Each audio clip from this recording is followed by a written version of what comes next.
ॐ नमो भगवते वासुदेवाय। ॐ नमो भगवते वासुदेवाय।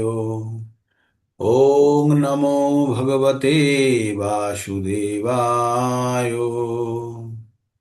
ॐ अज्ञानतिमिरान्धस्य ज्ञानञ्जनाशलाकया चक्षुरुन्मिलितं येन तस्मै श्रीगुरुभ्ये नमः। তো সকলকে আবার আবার শুভেচ্ছা জানিয়ে আমরা আর একটা নতুন ক্লাস মানে নতুন কিছু শেখা। আর প্রতিদিন আমরা কিছু না কিছু নতুন শিখতে থাকি। ভগবদ গীতা ভগবানের মুখনিসৃত বাণী, আর আমাদের পরম সৌভাগ্য যে আমরা সেই ভগবানের স্বয়ং ভগবান একটা জায়গাতে, ভগবান যেখানেই যত কিছু যাই বলেছেন, স্বয়ং সরাসরি ভাবে শুধু ভগবদ গীতাতেই ভগবানের কথাগুলি আছে। তাই আমাদেরকে অত্যন্ত ভাগ্যবান ভাবা উচিত যে আমরা ভগবানের কথাগুলো সঞ্জয়ের মাধ্যমে আমরা সরাসরি শুনতে পাচ্ছি। হ্যাঁ? তো ভগবান ভগবদ গীতাতে অর্জুনকে পাঁচটি বিষয়ের উপরে জ্ঞান দিয়েছেন। পাঁচটি বিষয় কি? ঈশ্বর, জীব, প্রকৃতি, সময় এবং কর্ম। হরে কৃষ্ণ। ঈশ্বর, জীব, প্রকৃতি, সময় এবং কর্ম। এর মধ্যে পাঁচটি বিষয়ের মধ্যে প্রথম চারটি বিষয় ঈশ্বর, জীব, প্রকৃতি এবং সময়, এগুলি সম্পূর্ণ ঈশ্বরের নিয়ন্ত্রণাধীন। এবং যে পঞ্চম বিষয়টি কর্ম, সেটিও ঈশ্বরের নিয়ন্ত্রণাধীন, কিন্তু তার তার কিছুটা অংশ আমাদের কাছে সুবিধা আছে যে আমরা সেটা নির্ধারিত করতে পারি, আমরা কি করব আর কিভাবে করব, কি করব না, আমাদের কাছে কিছুটা স্বাধীনতা আছে। কর্ম কি আসলে? কর্ম হচ্ছে যখন জীব প্রকৃতির সঙ্গে আদান প্রদান করে। প্রকৃতি কি? প্রকৃতি হচ্ছে আমরা যেটাকে দিই পাই, আমাদের পঞ্চভূত, বায়ু, অগ্নি, আকাশ, মাটি আর জল। রতন হলো এই বায়ু। যে পঞ্চভূত, এই পঞ্চভূতের সঙ্গে যখন আমরা আমাদের শরীর দিয়ে আদান প্রদান করি, তখনই এগুলোকে কর্ম বলা হয়। আর কর্ম কত প্রকারের হয়? কর্ম আমরা জেনেছি তিন প্রকারের হয়। একটা হচ্ছে সকাম কর্ম, একটা হচ্ছে বিকর্ম, আর একটা হচ্ছে অকর্ম। সকাম কর্ম পুণ্য উৎপন্ন করে, বিকর্ম পাপ উৎপন্ন করে, এবং অকর্ম সেটি পাপ বা পুণ্য উৎপন্ন করে না। তাহলে আমাদের কোনটা করা ভালো? আমাদের পুণ্য উৎপন্ন করা নিশ্চয়ই ভালো, তাই তো? তো পুণ্য উৎপন্ন করলে অবশ্যই ভালো। পুণ্য মানে হচ্ছে যে কর্ম করে আমি ফলের আশা করছি, আর সেটি পজিটিভ দিকে। হ্যাঁ, সেই কাজটি কাউকে সাহায্য করলেন বা কাউরির প্রয়োজনে আপনি কাজে লাগলেন, লেগে আপনি ভাবলেন যে আপনি নিজেকে গর্বিত ভাবলেন যে ইয়েস, আমি কাউকে সাহায্য করতে পেরেছি, আনন্দ পেলেন। তো এই ধরনের কাজগুলো সকাম কর্মের মধ্যে পড়ে। আর সকাম কর্ম মানে তার পুণ্যের ফল আপনাকে ভোগ করতে হবে। পুণ্যের ফল কি হতে পারে? কোনো উচ্চ গ্রহাদি লোকে অনেক দিন জীবন যাপন করার পরে আপনি জীবন যাপন করতে পারেন, কিন্তু তারপরে কি হবে? তারপরে আবার কিন্তু আমাদের এই মর্তলোকে ফিরে আসতে হবে। এটা হচ্ছে প্রকৃতির নিয়ম, এটা ভগবানের বানানো নিয়ম। তো এসে আবার ওইরকম কাজ করতে হবে, মানে বারবার এরকম কাজ করা, যাওয়ার, ফিরে আসা। তো আর জন্ম নিলে কি হয়? আমাদের চারটে প্লাস তিনটে, সাতটি সমস্যার মধ্যে দিয়ে যেতে হয়। জন্ম প্লাস আরো তিনটে, কি কি? মৃত্যু, জরা, ব্যাধি। হ্যাঁ, জন্ম হলেই সে জরা হবে মানে বৃদ্ধ হবে, আর ব্যাধি হবে, আর মৃত্যু হবে। আর তার সঙ্গে তিনটে আরো থাকলো কি?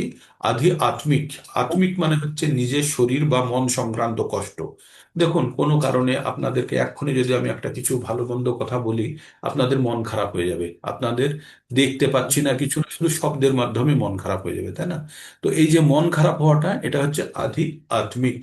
যে কোনো কারণেই হতে পারে, বা শারীরিক কোনো কষ্ট হলো, আমার জ্বর হলো, আমার পায়ে ব্যথা হলো, যা কিছু হোক, আমাকে ওষুধ খেতে হবে, আমাকে হসপিটালাইজ হতে হবে, এটা সম্পূর্ণভাবে আমার সঙ্গে যুক্ত। তাই এটাকে বলছে আত্মিক।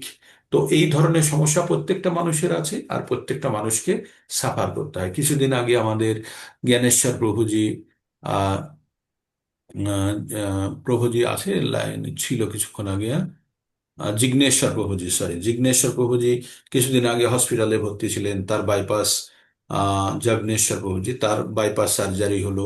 তিনি মৃত্যু সঙ্গে পাঞ্জা লড়ে আবার তিনি প্রতিষ্ঠিত হয়েছেন। তো এই যে এই প্রবলেমটা কার? এই প্রবলেমটা যে নিজে ফেস করছে। আমরা সকলেই জানি আমাদের শরীর খারাপ হয় কোনো না কখনো কখনো। তো এগুলো কিসের জন্য হয়? এগুলো আমাদের সঙ্গে সম্পর্ক। কিসের জন্য হয় সেটা পরে বলছি। এগুলো সম্পূর্ণভাবে আমাদের সঙ্গে সম্পর্ক। হ্যাঁ, এটার কষ্ট কিন্তু অন্য কেউ ভোগ করবে না। আমার কষ্ট আমাকে ওষুধ খেতে হবে। আদি আত্মিক, আদি ভৌতিক, মানে অন্য জীব দ্বারা আমরা কোনোভাবে প্রভাবিত হলাম, যেখানে আমাদের কোনো দোষ নেই, অথচ আমরা অন্যভাবে, অন্য জীব আমাদেরকে আঘাত করলো বা আক্রমণ করলো। আপনি রাস্তায় যাচ্ছেন, কুকুরে কামড়ে দিল বা কুকুরে তাড়া করলো, আপনি পড়ে গিয়ে পায়ে লাগলো। বা রাস্তায় যাচ্ছেন, বাসে অ্যাক্সিডেন্ট করলো, ধাক্কা খেলাম, আপনার চোট লাগলো, আপনি কোনো দোষ করেননি, অথচ মানে ওই মুহূর্তে যেটা দেখা যাচ্ছে অ্যাপারেন্টলি, সেখানে আপনার হাতে চোট লাগলো। তো এগুলো সব হচ্ছে আদি ভৌতিক। আর আদি দৈবিক, আদি দৈবিকটা হচ্ছে যেগুলো দেবতাদের দ্বারা, যেখানে আমাদের কিছুই করার নাই। অতিবৃষ্টি, প্রচুর বৃষ্টি হয়ে গেল, প্রচুর খরা হয়ে গেল, প্রচুর ঝড় হলো, আইলা টাইফুন সব কি কি হয়ে গেল, তো ভূমিকম্প হয়ে গেল, যেগুলোতে আমাদের কিচ্ছু করার নেই। হ্যাঁ, এগুলো হচ্ছে অদিত। তো এই 7 প্রকারের সমস্যার মধ্যে দিয়ে প্রত্যেকটা জীবন্ত প্রাণীকে যেতে হয়। তাহলে উপায় কি? তাহলে আমরা কি কর্ম করতে, আমরা যখন বেঁচে থাকার জন্য আমাদের কর্ম করতেই হবে। তাহলে আমরা এই পৃথিবীতে যখন এসেছি, কিছু না কিছু কর্ম করব বলেই, মানে বেঁচে থাকার জন্য তো এসেছি। আমরা পৃথিবীতে এসেছি কেন? পৃথিবীতে এসেছি আমাদের পূর্ববর্তী জীবনের অপূর্ণ ইচ্ছাগুলোকে সাধন করার জন্য। আচ্ছা, পূর্ববর্তী জীবনের অপূর্ণ ইচ্ছাগুলি এই জীবনে আমরা বয়ে নিয়ে এসেছি কিভাবে? আমাদের সূক্ষ্ম শরীরের মাধ্যমে। সূক্ষ্ম শরীর কি? আমাদের আত্মার উপরে একটি অন্তর্বাস স্বরূপ একটি শরীর আস্তরণ তৈরি করে আছে আত্মার উপরে। সেই শরীরটার নাম হচ্ছে সূক্ষ্ম শরীর। সেটি মন, বুদ্ধি এবং অহংকার দ্বারা তৈরি। এবার সূক্ষ্ম শরীরের বাইরে আর একটা শরীর আছে আমাদের, সেটির নাম হচ্ছে স্থূল শরীর। সেটি বায়ু, অগ্নি, জল, আকাশ আর মাটি দিয়ে তৈরি, পঞ্চভূতে তৈরি। তো আমাদের এই বাহ্যিক শরীরটাই আমরা দেখতে পাই। আমরা যে প্রত্যেককে দেখতে পাচ্ছি এখন যোগ মন্দিরে, এই বাহ্যিক শরীরটাই আমরা দেখতে পাই। এই বাহ্যিক শরীরটা কিভাবে তৈরি হয়? এই জড় শরীর আর 10টি ইন্দ্রিয়, বাহ্যেন্দ্রিয়, বাইরের 10টি ইন্দ্রিয় আর একটা অন্তরেন্দ্রিয় মন। কিভাবে? চক্ষু, কর্ণ, নাসিকা, জিহ্বা, ত্বক, এগুলো হচ্ছে আমাদের জ্ঞানেন্দ্রিয়, যেটা দিয়ে আমরা তথ্য সংগ্রহ করি। আমরা এই যে প্রকৃতিতে আছি, আমরা চক্ষু, কর্ণ, নাসিকা, জিভ দিয়ে, নাসিকা, জিহ্বা, ত্বক দিয়ে আমরা তথ্য বা ইনফরমেশন আমরা কালেক্ট করি, সংগ্রহ করি, করে মনকে দিই। এবার মন সেটি বিশ্লেষণ করে। কিভাবে? মনের কাছে আগে থেকেই তথ্য ভাণ্ডার অহংকার রূপে রাখা আছে, সেখানে সব কিছু হিসাব রাখা আছে। এই যে আমরা কোনো জিনিস মুখে দিয়ে দেখি না যে এটা টক না ঝাল। তো টক না ঝাল কিভাবে বুঝবো? কারণ কোনো না কোনো সময়ে আমি কিছু ঝাল খেয়েছি, আর সেটি আমার তথ্য ভাণ্ডারে রেকর্ড করে রাখা আছে, এটাকে ঝাল বলে। যখন ওই ধরনের জিনিস আমি খাচ্ছি, তখন আগের সঙ্গে ও কম্পেয়ার করছে, তুলনা করছে, হ্যাঁ একই রকম, তাহলে এটার নাম ঝাল। ঠিক যেমন আপনাদেরকে যখন জুম মন্দিরে আমি দেখছি, এই জুম মন্দিরে যারা বসে আছে তাদের ছবি আমার চোখে আসছে, চোখ থেকে আমার মনে যাচ্ছে। এবার মন কি করছে? ওই ছবিটা নিয়ে আমার কাছে যে কালকের বা আগেকার যে তথ্য ভাণ্ডার আছে তার সঙ্গে মিলিয়ে নিচ্ছে। যেই মিলিয়ে দেখছে, হ্যাঁ এটা জুম মন্দিরে ভক্তদের ছবি, তখন তখন আমি আবার আমার মন আমার মুখকে বলছে তুমি এই কথাগুলি বলো। তো এইভাবে আমাদের আমাদের যে জ্ঞানেন্দ্রিয়গুলি তথ্য সংগ্রহ করে, মন সেটিকে বিশ্লেষণ করে, তথ্য ভাণ্ডার থেকে নিয়ে বুদ্ধির দ্বারা বিশ্লেষণ করে, করে আবার মন সেটি কর্মেন্দ্রিয়ের দ্বারা তার প্রতিফলন ঘটায়। কর্মেন্দ্রিয় কি কি আমাদের? হাত, পা, মুখ, বায়ু আর বায়ু। ওষ্ঠ। ঠিক। তো এই 5টি জ্ঞানেন্দ্রিয় আর 5টি কর্মেন্দ্রিয় নিয়ে আমাদের এই শরীরটি তৈরি। এবার 5টি জ্ঞানেন্দ্রিয়ের সঙ্গে যেগুলো আসে, জ্ঞানেন্দ্রিয়ের সঙ্গে যেগুলো যুক্ত হয়, সেগুলোকে বলে ইন্দ্রিয়ের বিষয়সমূহ। ইন্দ্রিয়ের বিষয়সমূহ, যখন ইন্দ্রিয়ের বিষয়সমূহ ইন্দ্রিয়ের সংস্পর্শে আসে, আমাদের ইন্দ্রিয়গুলো কি কি? চক্ষু, কর্ণ, নাসিকা, জিহ্বা, ত্বক। আর এইগুলোর বিষয়সমূহ হচ্ছে রূপ, রস, গন্ধ, শব্দ, স্পর্শ। রূপ হচ্ছে চোখের, জিহ্বার হচ্ছে রস, নাকের হচ্ছে গন্ধ, ত্বকের হচ্ছে স্পর্শ, আর কানের হচ্ছে শব্দ। তাই বলে রূপ, রস, গন্ধ, শব্দ, স্পর্শ, চক্ষু, কর্ণ, নাসিকা, জিহ্বা, ত্বকের। এবার যখন এই এই বিষয়গুলি, ইন্দ্রিয় বিষয়গুলি যখন ইন্দ্রিয়ের সংস্পর্শে আসে, তখন আমাদের মধ্যে বিকার উৎপন্ন হয়। কি উৎপন্ন হয়? বিকার। আর সেই বিকারগুলির প্রকাশ হয় আমাদের কর্মেন্দ্রিয়ের মাধ্যমে। ঠিক। তো এত দূর পর্যন্ত আপনারা স্ট্রাকচারটা নিশ্চয় বুঝে গেছেন প্রতিদিন শুনে শুনে। তো আমরা যে কোনো কর্ম করি, এই জীবন ধারণের জন্য আমাদেরকে কর্ম করতেই হবে। তো কর্ম করতে গেলে জীবন ধারণের জন্য যে কর্ম করতে হবে, সেই কর্মকে বলা হয় নৈমিত্তিক কর্ম বা নৈমিত্তিক ধর্ম। হ্যাঁ, আমাদের দুই ধরনের ধর্ম হচ্ছে, একটা হচ্ছে নিত্য ধর্ম, আর একটা হচ্ছে নৈমিত্তিক ধর্ম। নৈমিত্তিক ধর্ম মানে হচ্ছে জীবন ধারণের জন্য যে সমস্ত কর্ম করা প্রয়োজন, সেইগুলো হচ্ছে আমাদের নৈমিত্তিক ধর্ম। আর নিত্য ধর্ম কি? আমাদের প্রকৃত পরিচয় জেনে। আমাদের প্রকৃত পরিচয় কি? আমাদের প্রকৃত পরিচয় হচ্ছে আমরা আত্মা, আমরা ঈশ্বরের অংশ। আর এই আত্মার আমরা অণু, আর ঈশ্বর হচ্ছেন বিভু। ঈশ্বর হচ্ছেন অনেক অনেক অনেক বিশাল, আর আমরা হচ্ছি ক্ষুদ্রাতি ক্ষুদ্র একটি পরমাণু ন্যায় একটি অংশ মাত্র, স্ফুলিঙ্গ মাত্র। কিন্তু গুণগতভাবে আমরা ঈশ্বর আর আমাদের গুণ একই, কিন্তু সংখ্যাগতভাবে ঈশ্বর বিভু, আর আমরা হচ্ছি অণু। ঠিক। তো অনুর কাজ হচ্ছে বিভু সেবা করা। অনুর কাজ হচ্ছে বিভু সেবা করা, এটাই হচ্ছে আমাদের কর্তব্য। এবার সেবা শুনলে আমরা মনে হয় তাহলে স্বাধীনতা থাকবে না। আমরা বর্তমানে যারা আছি প্রত্যেকে কারো না কারো দাসত্ব করি, প্রত্যেকে। হয় আমরা ইন্দ্রিয়ের দাসত্ব করি, না হলে মনের দাসত্ব করি, না হলে আমার বসের দাসত্ব করি, না হলে আমার স্বামীর দাসত্ব করি, বা পুরুষ স্ত্রীর দাসত্ব করি, বা অফিসে বসের দাসত্ব করি, বা কাউন্সিলরের, এমএলএর, বা প্রধানমন্ত্রীর, এমপির, কারো না কারো আমরা দাসত্ব সবসময় করছি। তো যদি দাসত্বই করতে হয়, তাহলে সব থেকে বড় ব্যক্তির দাসত্ব কেন করব না? তিনি হচ্ছেন ভগবান। তাহলে আমাদের জানতে হবে আমরা প্রকৃত অর্থে ভগবানের অংশ, আর আমাদের কাজ হচ্ছে ভগবানের দাস হয়ে খুব সুন্দরভাবে জীবনযাপন করা। কালকে এক্সাম্পল দিয়ে বলছিলাম যে আমি একটি খুব বড় ব্যক্তির গাড়ি চালাই। হ্যাঁ, সেই গাড়িটা হচ্ছে মার্সিডিজ বেঞ্জ। তো ওই গাড়ি তো আমার নিজের কেনার ক্ষমতা নেই, কিন্তু যখন আমি গাড়িটি চালাবো, তখন গাড়ির যে ফেসিলিটিস গুলো আছে সবগুলো আমি উপভোগ করব। কিন্তু গাড়িতে যখন আমার মালিক থাকবে, তখনই আমি গাড়িটি চালাতে পারবো, তাই না? কিন্তু তাছাড়া আমি যদি নিজে স্বতন্ত্রভাবে চালানোর যদি জন্য ভাবি, তাহলে কিন্তু আমার যোগ্যতা সাইকেল বা মোটরসাইকেল পর্যন্ত। তাই তো? তো তাহলে আমাদের জানতে হবে আমরা যখন ভগবানের সঙ্গে যুক্ত হচ্ছি, তখন সমস্ত বিশ্ব সংসার আমাদের। কিন্তু যখন আমি নিজেকে স্বতন্ত্র ভাবছি, তখন কিন্তু আমি ক্ষুদ্র পরিসীমার মধ্যে নিজেকে বেঁধে ফেলছি।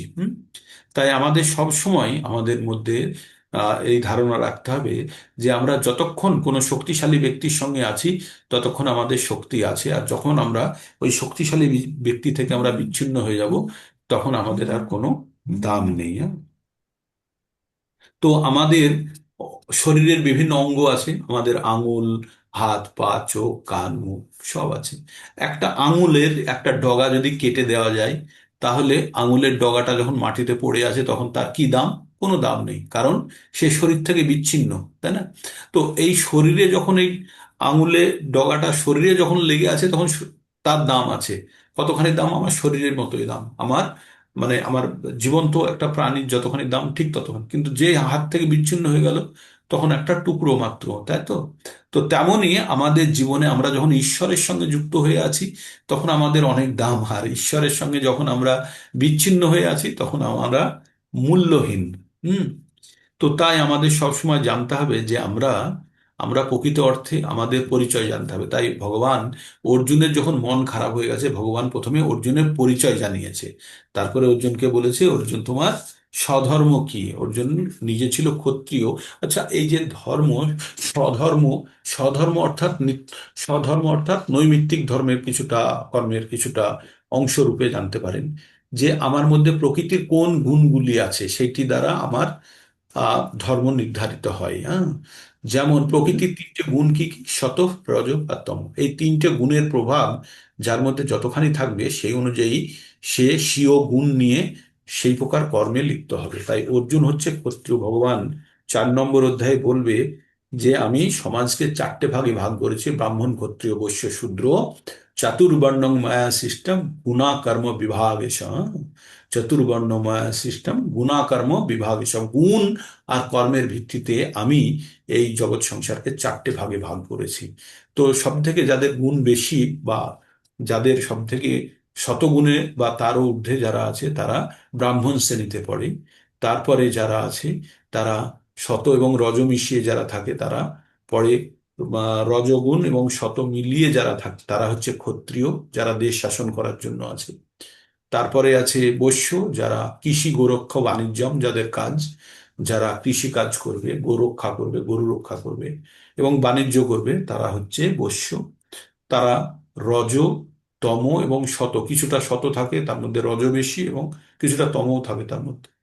আর সব শেষে শূদ্র, যাদের বুদ্ধি কম, যারা কায়িক পরিশ্রম দিতে পারে, শারীরিক পরিশ্রম দিতে পারে, তারা শারীরিক পরিশ্রম দ্বারা এই তিনজনকে হেল্প করবে। হ্যাঁ, তো এইভাবে আমাদের চারটে ভাগে ভাগ করা হয়েছে।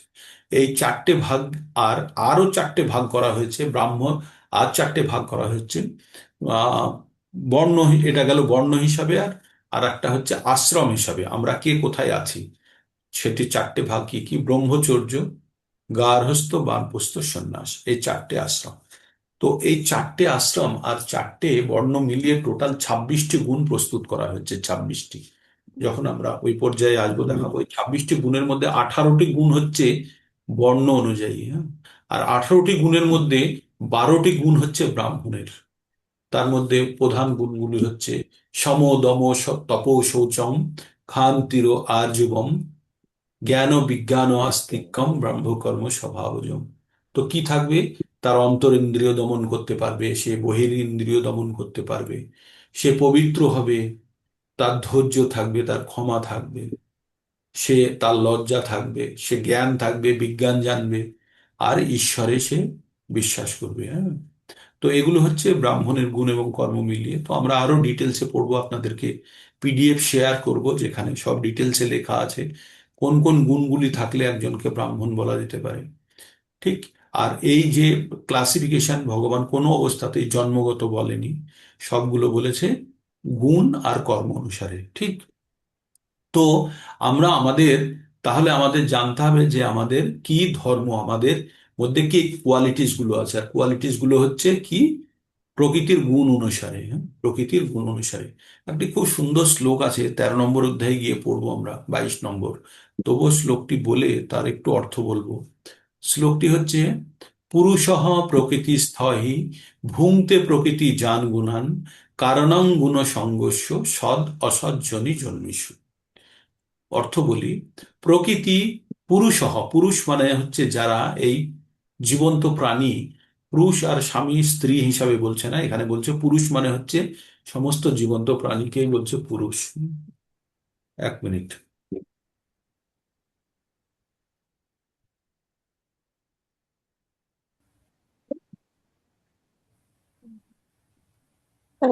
হুম। হরে কৃষ্ণ। আমি ফেরত চলে এসেছি। তো তাহলে আমরা আমাদের জানতে হবে যে আহ আমাদের ধর্ম গুণগুলি কোথায় থেকে আসলো: পুরুষঃ প্রকৃতি স্থায়ী ভুঙ্ক্তে প্রকৃতি জানগুণান, কারণাং গুণ সংঘর্ষ সদ অসজ্জনি জন্মিষু। আমাদের কি জানতে হবে? পুরুষঃ, পুরুষ মানে হচ্ছে যারা ভোগ করে, সে নারী পুরুষ যেই হোক, এখানে কোনো জেন্ডারের কথা নেই। এখানে শ্লোকের অর্থে বলতে চাইছে পুরুষ মানে যারা প্রকৃতিকে ভোগ করে তারা হচ্ছে পুরুষ, আর যাকে ভোগ করছে সেটি হচ্ছে প্রকৃতি। তো কি বলছে? পুরুষঃ প্রকৃতি স্থহি, মানে প্রকৃতিতে থেকে, মানে আমরা এই প্রকৃতিতে আছি। এই যে মাটি, জল, বায়ু, অগ্নি, আকাশ, এই যে দ্বারা তৈরি, যে পঞ্চভূত দ্বারা তৈরি যে জগৎ সংসার, এর মধ্যে আমরা আছি। এখানে গাছপালা, বিভিন্ন পশু পাখি সব আছে। সবই কিন্তু এই পাঁচটা জিনিস দিয়েই তৈরি। হুম। আর এই পঞ্চভূতের যে তৈরি জগতের মধ্যে আমরা আছি, থেকে কি করি? আমরা প্রকৃতিকে শোষণ করি, দহন করি, ভোগ করি। হুম। তাই বলছে পুরুষসহ প্রকৃতি স্থয়ী ভুঙ্ক্তে, মানে ভোগ করে, প্রকৃতি জানগুণান, আর প্রকৃতি জাত দ্রব্যসমূহ আমরা গ্রহণ করি। কিছু, যা কিছু হতে পারে, গাছপালা, পশু পাখি, যা কিছু আছে সবই প্রকৃতির। আর প্রকৃতিতে থেকে আমরা কি করছি? আমরা প্রকৃতিকে ভোগ করছি। ভোগ করার ফলে কি হচ্ছে? কারণাং গুণ সংঘর্ষ। ওই যে প্রকৃতির যে জিনিসগুলো আমরা ভোগ করলাম, আমাদের ভোগ করার পদ্ধতি কি কি? আমরা কি দিয়ে ভোগ করতে পারি? আমাদের ভোগ করার জন্য আমাদের ইন্দ্রিয় দিয়ে আমরা ভোগ করি, যে কোনো জিনিস আমরা ইন্দ্রিয় দিয়ে ভোগ করি। প্রথমে জ্ঞান ইন্দ্রিয় দিয়ে তার থেকে তথ্য সংগ্রহ করি, আর তারপরে কর্মেন্দ্রিয় দ্বারা ভোগ করি, তাই তো? তো এই কর্মেন্দ্রিয় দ্বারা যখন আমরা ভোগ করছি, কিভাবে প্রকৃতিকে ভোগ করছি? গাছে একটা মিষ্টি ফল হয়েছে, আমরা জিহ্বার দ্বারা বা মুখের দ্বারা, জিহ্বার দ্বারা স্বাদ পাচ্ছি আর মুখের দ্বারা খেয়ে নিচ্ছি, হ্যাঁ। তারপরে তো এইভাবে আমরা বিভিন্নভাবে আমরা প্রকৃতিকে ভোগ করি। এবার প্রকৃতিকে ভোগ করার কারণে কি হচ্ছে? প্রকৃতিজাত পদার্থসমূহকে ভোগ করার কারণে আমাদের মধ্যে গুণের সঞ্চার হচ্ছে। তাহলে প্রকৃতিকে ভোগ করার জন্য আমরা কি কি জিনিস ব্যবহার করি? আমরা ব্যবহার করি চক্ষু, কর্ণ, নাসিকা, জিহ্বা, ত্বক। এই পাঁচটি ইন্দ্রিয় দ্বারা প্রকৃতিকে আমরা কিন্তু প্রকৃতি সম্বন্ধে আমরা জানতে পারি, এই পাঁচটি দ্বারা। তাহলে জীব হচ্ছে সব থেকে প্রধান প্রধান আমাদের আহ, জায়গা, যেটা দিয়ে আমরা খাদ্যের স্বাদ গ্রহণ করি। আর খাদ্যের স্বাদ গ্রহণই আমাদেরকে বারবার বিভিন্ন প্রকার খাদ্য খেতে ইচ্ছায়িত করে বা আমাদের ইচ্ছা তৈরি করে। কে? জিহ্বা। জিহ্বা কোনো জিনিস সম্বন্ধে, আমরা চটপটে খাবার বা কোনো ফ্রাইড কিছু খেয়ে থাকলে সেটির আমাদের ইচ্ছা আমাদের মনের মধ্যে স্টোর হয়ে গেল, সেটা সম্বন্ধে নলেজ আমাদের ভিতরে স্টোর হয়ে গেল। এবার কখনো কখনো এটা মনে আসলেই আমাদের জিহ্বাতে জল চলে আসে, তাই না, খাওয়ার জন্য। তো তেমনি আমরা দুটো আমরা অর্গানকে বেশি ব্যবহার করি। এক হচ্ছে জিহ্বা, আর দুই নম্বর হচ্ছে সঙ্গ। সঙ্গর জন্য কোন কোন ইন্দ্রিয়গুলি ব্যবহার করি? চক্ষু, কর্ণ, নাসিকা এবং ত্বক। এই চারটে জ্ঞানেন্দ্রিয়কে আমরা ব্যবহার করি সঙ্গ হিসাবে। সঙ্গ মানে আপনাদের সঙ্গে এখন আমি সঙ্গ করছি, বসে আছি, তাহলে আমি কোন কোন আমার ইন্দ্রিয় সমূহ ব্যবহার করছি? চোখ, কান, জিহ্বা, বা মুখ ব্যবহার করছি বলার জন্য। তো এই অঙ্গ, তাহলে সঙ্গ করতে গেলে আমাদের কি লাগে? আমাদের বাকি আহ আমাদের যে উম, জ্ঞানেন্দ্রিয়গুলো, সেগুলো ব্যবহৃত হয়, বা কিছু কর্মেন্দ্রিয় কখনো কখনো ব্যবহৃত হয়। তো আমাদের জীবনে দুটো জিনিস খুব গুরুত্বপূর্ণ, একটা হচ্ছে আহার আর একটা হচ্ছে সঙ্গ। এই দুটোর উপরে নির্ভর করে আমাদের মধ্যে কি ধরনের জ্ঞানের উৎপত্তি হবে, তাহলে কি ধরনের গুণের উৎপত্তি হবে, সরি জ্ঞান নয়, গুণের উৎপত্তি হবে। তো কি বললাম আমি শ্লোকটি? পুরুষঃ প্রকৃতিস্থৈহি ভুঙ্ক্তে প্রকৃতি জানগুনান। পুরুষ মানে যারা প্রকৃতিকে ভোগ করে, তারা প্রকৃতির মধ্যে থেকে প্রকৃতিজাত পদার্থ গ্রহণ করে, যার ফলে, গ্রহণ করা মানে চোখ দিয়েও গ্রহণ করতে পারে, জিভ দিয়েও করতে পারে, কান দিয়ে, স্পর্শ দিয়ে, যেভাবে খুশি। গ্রহণ করার ফলে কি হয়? সেখান থেকে আমাদের মধ্যে একটি গুণের সঞ্চার হয়। আর সেই গুণ কি করে?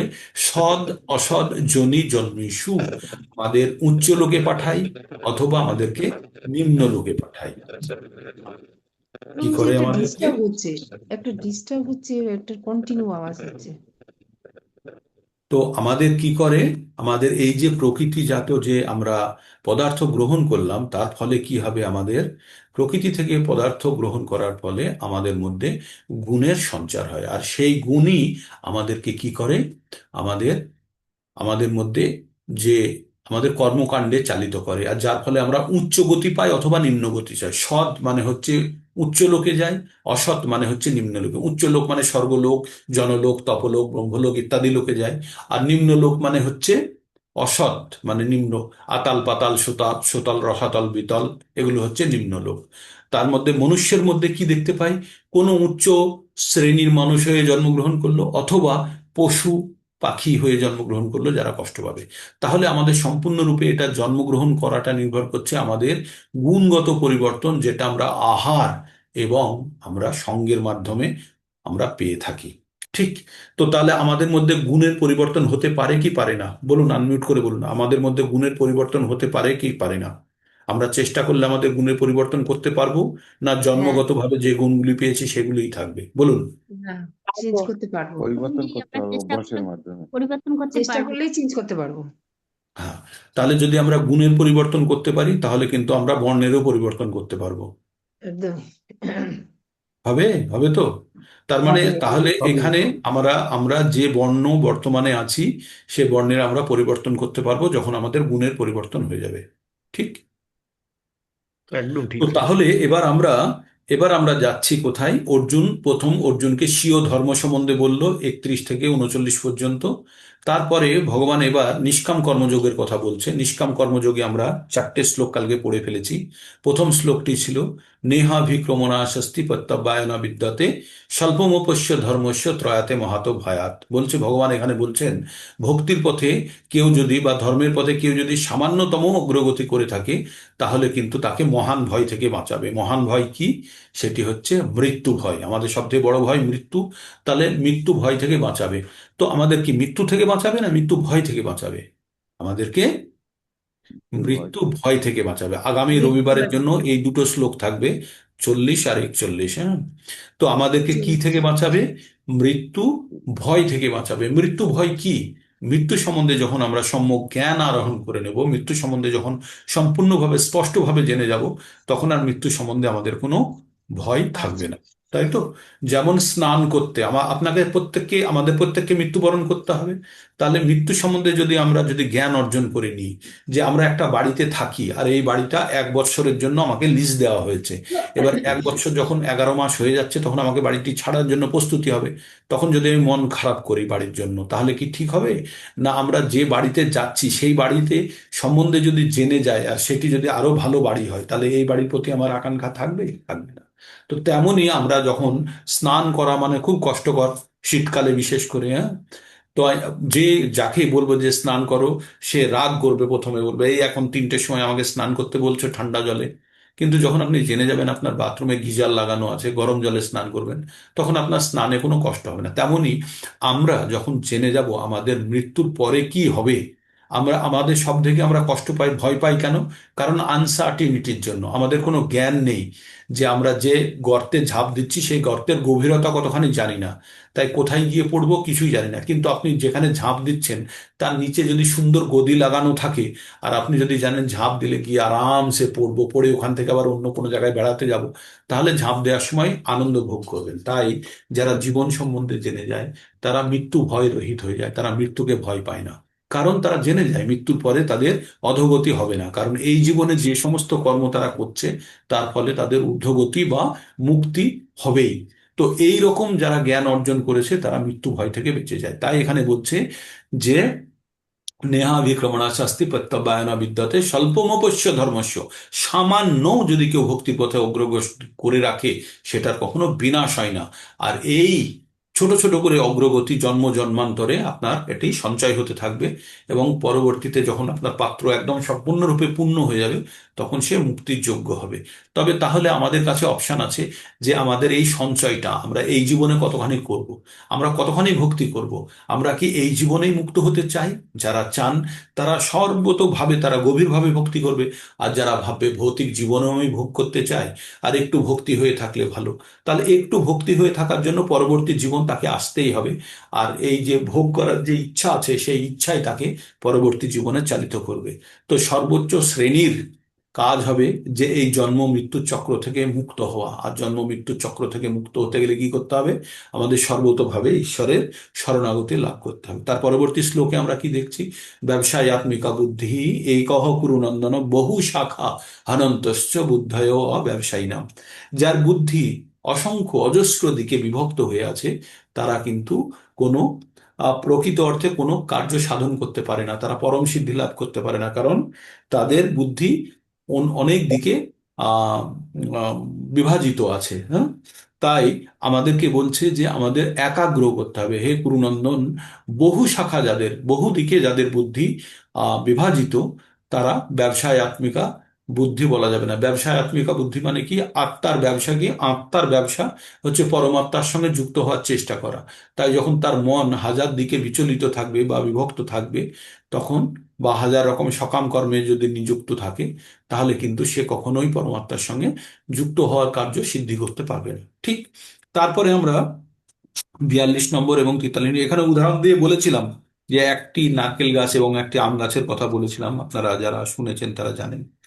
এবার আমরা বলবো যে তারপরে বেদ এবার বলছে বেদ সম্বন্ধে আমরা কি জানতে পারি। হ্যাঁ, তো যামিমাম পুষ্পিতাং পুষ্পিতাং বাচ্চং প্রবদন্তি বিপশ্চিতঃ। অবিপশ্চিতঃ মানে এই কথাটি খুব গুরুত্বপূর্ণ। কম বুদ্ধি সম্পন্ন অবিবেকী মানুষ কি বলছে? ইয়ামিমাম পুষ্পিতাং বাচ্চং, প্রবদন্তি অবিপশ্চিতাঃ বেদবাতরতা পার্থ নান্যং স্থিতি বাদিনঃ কার্মত্তং স্বর্গপরা জন্ম কর্ম ফলপ্রদাম ক্রিয়া বিশেষ বহুলাং ভোগ ঐশ্বর্যি গতিং প্রতি। তো ভগবান কি বললেন, যারা অবিবেকিত, যাদের কম বুদ্ধি, তারা বেদের পুষ্পিত বাক্যে মানে ডেকোরেটেড ওয়ার্ড দ্বারা তারা কি হয়ে যায়, কনফিউজ হয়ে যায়, তারা বিমোহিত হয়ে যায়, হয়ে বেদের পুষ্পিত বাক্যে আসক্ত হয়ে পড়ে, করে কি করে, সর্বসুখ ভোগ, উচ্চ কুলে জন্ম, ক্ষমতা লাভ ইত্যাদি সকাম কর্মকে জীবনের পরম উদ্দেশ্য বলে মনে করে। তাহলে যদি কেউ যদি ভাবে যে আমি এগুলো গ্রহণ করতে চাই, আমি উচ্চকুলে জন্মগ্রহণ করতে চাই, আমি ক্ষমতা পেতে চাই, আমি অনেক সুন্দর দেখতে হতে চাই, আমি তারপরে সর্বসুখ ভোগ করতে চাই, যারা করতে চায় তারা অবশ্যই পাবে। তাদের তাদের তাহলে ভগবানের কাছে বেশি তাদেরকে মুক্তির জন্য চেষ্টা করতে হবে না, তারা এমনি পেয়ে যাবে, এগুলো খুব সহজেই পাওয়া যায়। হ্যাঁ, সকাম কর্মের মাধ্যমে এগুলো পাওয়া যায়। কিন্তু আমরা টাকা দিয়ে আমরা কাঁচ কিনবো না, আমরা টাকা দিয়ে হিরে কিনবো। হুম। তো হিরে কিনা মানে হচ্ছে এই জন্ম মৃত্যুর চক্র থেকে বেরোনো, আর কাঁচ কিনা মানে হচ্ছে ডায়মন্ড শেপের কাঁচ কিনলেন, সেটি হচ্ছে সর্বসুখ পাওয়ার সঙ্গে তুলনা যুক্ত। তো তাহলে যারা বুদ্ধিমান ব্যক্তি তারা ইন্দ্রিয় সুখ ভোগ ও ঐশ্বর্যের প্রতি আকৃষ্ট হয় না, তারা জানে এর ঊর্ধ্বে অন্য কিছু আছে। কিন্তু যারা অবিবেকী, কম বুদ্ধি সম্পন্ন, তারা ভাবে এটাই জীবনের সব। তো আমরা যখন আসুরি স্বভাব এবং দৈবী স্বভাব পড়ব, তখন আমরা জানতে পারবো যে এই সব ভোগের যাদের ইচ্ছা আছে, তা সেগুলি আসুরি স্বভাব না দৈবী স্বভাব। তারপরে 44 নম্বর শ্লোকটি খুবই গুরুত্বপূর্ণ, আমরা পড়েছিলাম কালকে। ভোগ ঐশ্বর্য প্রসক্ত নাম তয়া অপহিত চেতসাম ব্যবসায়াত্মিকা বুদ্ধি সমাধৌ না বিধায়তে। কালকে বিস্তারিত বিশ্লেষণ করেছি। একটি ঘরে প্লাজমা টিভি লাগানো আছে, তাতে কি লাগানো আছে, ইন্টারনেট লাগানো আছে, কেবল টিভি লাগানো আছে, আর তার পাশের ঘরে রাখা আছে একটা ব্ল্যাক অ্যান্ড হোয়াইট অনেক দিনের পুরনো সিআরটি টিভি, মানে ডাব্বার মতো টিভি, আর তাতে লাগানো আছে ডিডি চ্যানেল চলে, সেই শুধু অ্যান্টেনা, টেরেস্ট্রিয়াল অ্যান্টেনা বলে। তো ওই টিভির পিছনে বেশি সময় ব্যয় করবে, না ঘরের মধ্যে যে ওয়াল টিভি লাগানো আছে প্লাজমা বা এলসিডি, আর যাতে ইন্টারনেট আর কেবল টিভি লাগানো আছে, কোনটা? তার মানে যার কাছে যত বেশি ফেসিলিটিজ, সে সেই সমস্ত জিনিস ভোগ করাতেই ব্যস্ত থাকবে। তাই তার কাছে ভগবানের প্রতি যুক্ত হওয়ার জন্য সময় নেই। তাই আমাদের জীবনের প্রতিবন্ধকতা কি, ভগবান ভক্তির পথে বাধা কি হতে পারে? প্রথম বাধা হচ্ছে যে উচ্চকুলে জন্ম, সুন্দর দেখতে, অত্যন্ত জ্ঞানী এবং খুব সুসন্তান আছে যাদের, তারা তারা কখনোই ভগবত ভক্তির জন্য যাওয়ার সম্ভাবনা খুব কম। কারণ তারা জীবনে যা চায় সবই পেয়েছে, তাই না? তাদের ধন আছে, তাদের জ্ঞান আছে, তারা দেখতে সুন্দর, তারা উচ্চকুলে জন্ম, তার সুসন্তান আছে, হোয়াট এলস ওয়ান ওয়ান্টস।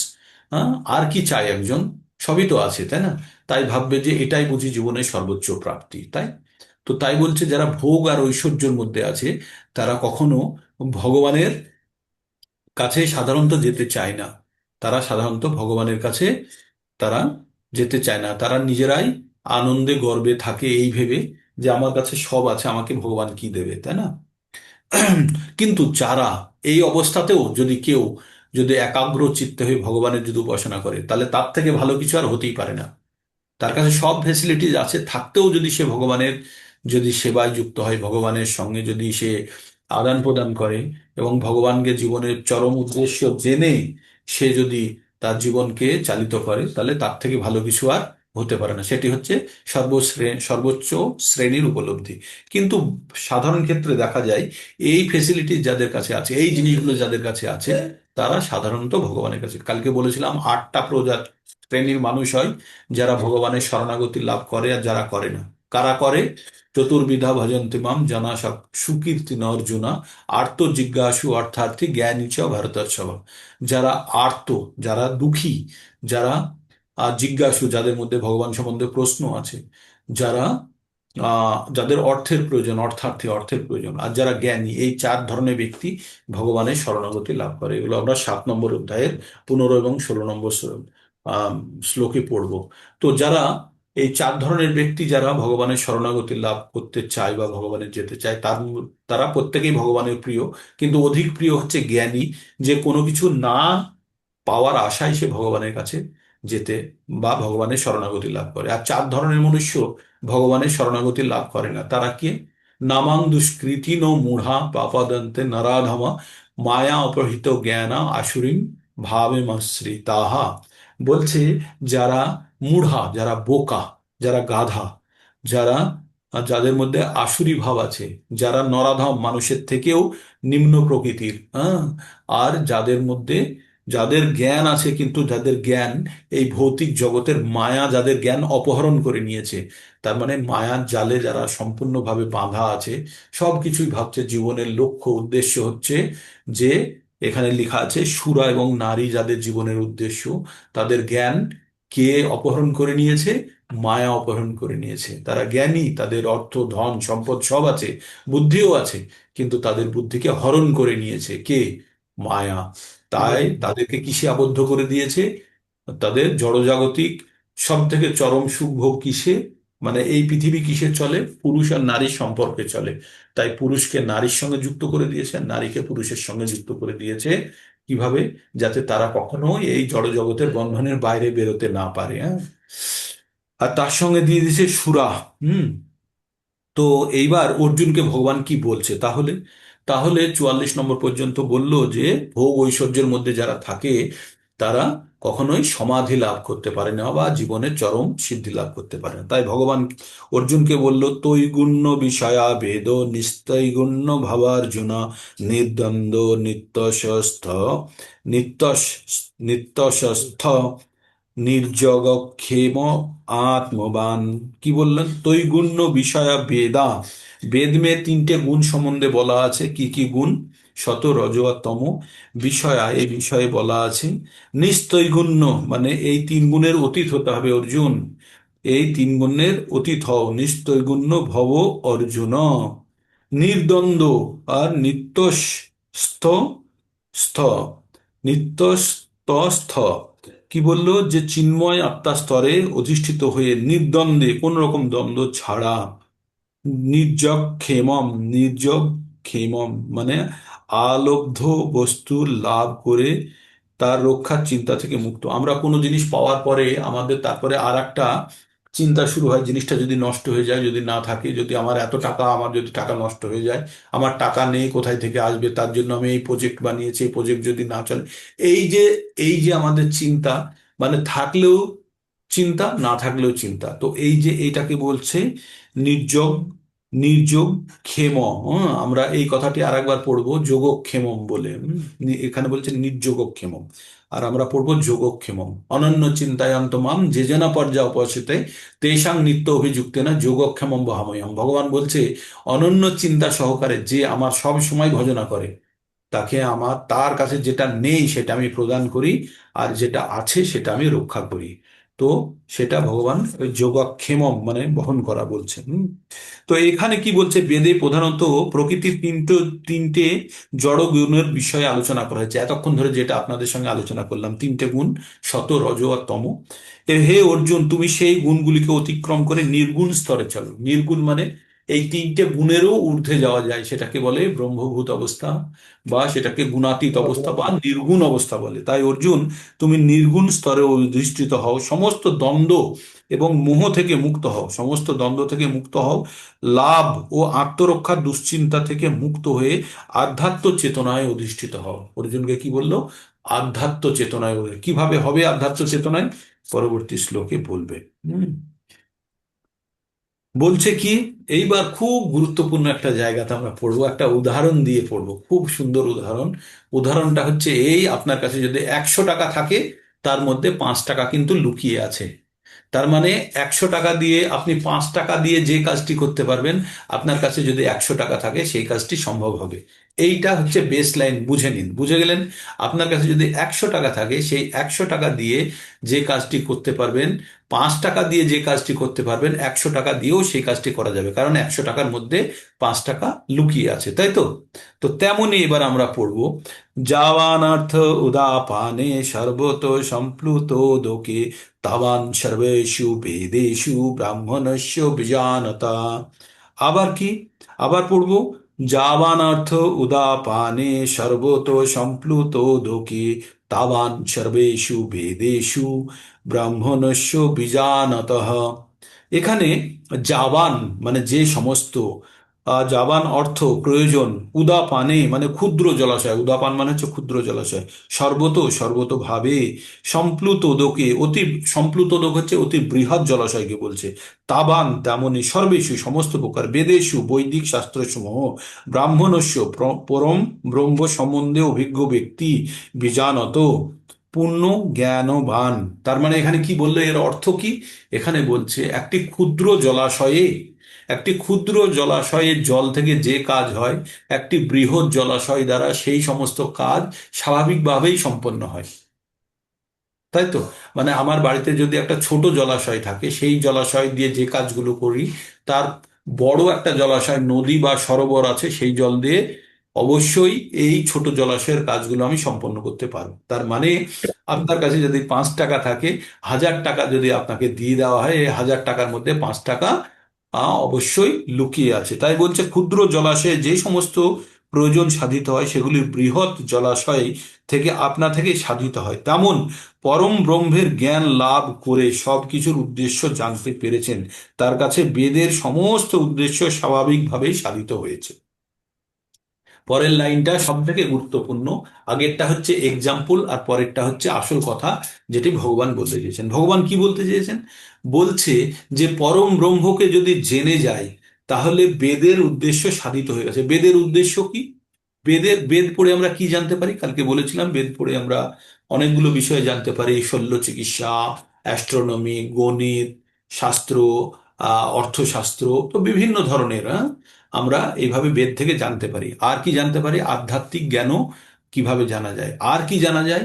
ভগবান কে। তাই ভগবান 15 নম্বর অধ্যায়ের 15 নম্বর শ্লোকে বলছে, বেদেশ্য সর্বে রহমেব বেদ্য, মানে বেদ পড়ে শুধু আমাকেই জানা যায়। বেদেশ্য সর্বে অহমেব বেদ্য বেদান্ত কৃত বেদবিদেব চ অহম। আর বেদ কা রচনাকর্তায় আমি, আর বেদ থেকে তুমি শুধু আমাকেই জানতে পারবে। তার মানে ভগবানকে যদি কেউ জেনে যায়, তাহলে সেটা বেদ জানার সঙ্গে সমান হলো না, হলো না? বেদ কোথা থেকে এসছে? ভগবানের থেকে এসছে, তাই তো? বেদ এসছে ব্রহ্মার থেকে, আর ব্রহ্মার হৃদয়ে কে এই সমস্ত জ্ঞান স্থাপন করেছে? ভগবান। তাহলে ভগবান বড় হলো না বেদের জ্ঞান বড় হলো? ভগবান, আপনি আপনি একটা 10 টাকা কাউকে দিলেন, সে 10 টাকা বড় না আপনি বড় হলেন? তো তেমনি ভগবানের মুখ থেকে বেদের জ্ঞান গেছে ব্রহ্মার হৃদয়ে। তাহলে বেদের জ্ঞান থেকে কি জানতে পারবো? আমরা ভগবানকে জানতে পারবো।